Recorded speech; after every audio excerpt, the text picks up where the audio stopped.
প্লেটে একটা ভাত ছিল, ধুয়ে ফেলে দিলে বাড়ির বরকত চলে গেল। আঙ্গুলে একটা ভাঙা ভাত লেগেছিল, ওটা হাতটা ধুলে ভাতটা কি হলো, চলে গেল, বাড়ির বরকত চলে গেল। বুখারী মুসলিম।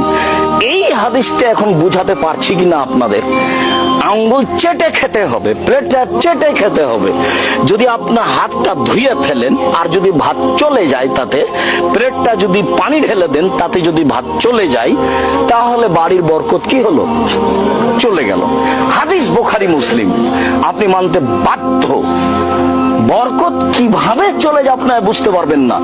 তখন রোজ খাবার নিচ্ছে মানুষের কাছ থেকে, কিন্তু দেখি বাড়িতে নেই, তার মানে বাড়িতে বরকত নেই।